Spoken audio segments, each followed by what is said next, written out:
Welcome back to our channel Education Adda. Friends, today we'll going to start our question number 6. इससे पहले हम question number 1 से लेकर 5 तक करा चुके हैं. अभी तक अगर आपने उस क्वेश्चंस को नहीं देखा, प्लीज़ चैनल में जाके पहले उस क्वेश्चन को जरूर देख लें, जिससे कि आपको इस एक्सरसाइज समझने में बहुत ही आसानी होगी. फ्रेंड्स, इसमें जो हमारा ये जो क्वेश्चन नंबर 6 है, इसमें कुछ अलग स्टेटमेंट है. इसमें बोल रखा है कि angle A and angle B are acute angle. What is acute angle? Acute angle वो होते हैं जो कि 90 से लेस होते हैं. Such that cos A is equal to cos B, then show that, हमें ये शो करके दिखाना है कि जो इसका एंगल ए है वो किसके इक्वल है? Angle B. यानी एक्यूट एंगल ए किसके इक्वल है? एक्यूट एंगल बी के इक्वल है. ठीक है, तो दो एक्यूट एंगल हैं.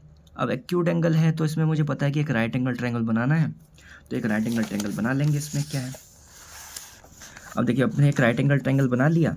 सबसे पहले हमारे पास जो राइट एंगल ट्रायंगल है, तो जो हम इसमें ड्रॉ करेंगे वो लिखेंगे ड्रॉ.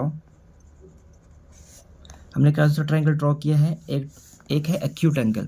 तो एक्यूट एंगल क्या है? ए और बी. तो एक्यूट एंगल ये होता है और एक्यूट एंगल ये होता है. तो ये हो गया ए, ये हो गया बी. अब बचा है सी, तो सी को यहाँ लिख दो जो कि 90 वाला है. तो draw a right angle triangle, draw right angle triangle A B C. हमने एक right angle triangle A B C को ड्रॉ किया है.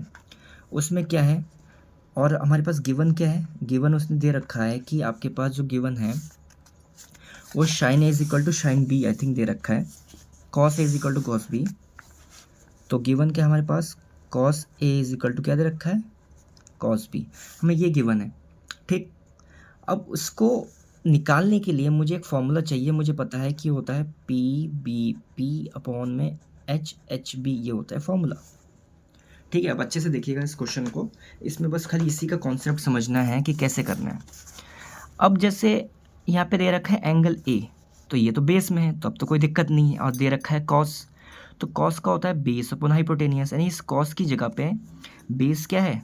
ए सी. तो ए सी को आप ऊपर रखेंगे, इसकी जगह नहीं, कॉस की जगह मैंने ए लिख दिया ए सी. कॉस का फॉर्मूला पर बेस अपॉन हाइपोटेनियस. हाइपोटेनियस क्या है? A B. तो ए बी को आप नीचे लिखेंगे.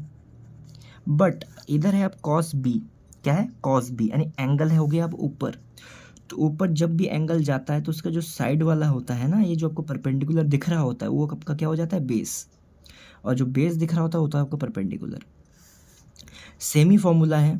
अब कॉस बी है तो कॉस बी का फॉर्मूला वही है, क्या होता है? Base upon hypotenuse. तो बेस तो आपका कौन सा हो गया? ये वाला. और हाइपोटेनियस कितना हो गया आपका? हाइपोटेनियस तो ए बी है. अब देखो, दोनों का डिनोमिनेटर सेम है. सेम है कि नहीं है? तो जब भी आपका दोनों का डिनोमिनेटर सेम होता है तो इसको हम ऐसे भी कैंसिल आउट कर सकते हैं. ए बी से ए बी कैंसिल आउट. ठीक, तो आप देख सकते हैं आपके पास क्या बचा है? A C is equal to B C. अब दोनों में हमें सी कॉमन भी लिख सकता हूँ, तो यहाँ बच जाएगा ए, या डायरेक्ट भी कट कर सकते हो, इधर बच जाएगा बी. तो सी से भी सी कैंसिल आउट, यानी कि क्या आ चुका है? ए इज इक्वल टू बी, यानी इसका दोनों एंगल इक्वल आ चुका है. तो ये कौन से रूल से आया है? तो आपको यहाँ पे साइड में लिखना पड़ेगा angle opposite to equal sides are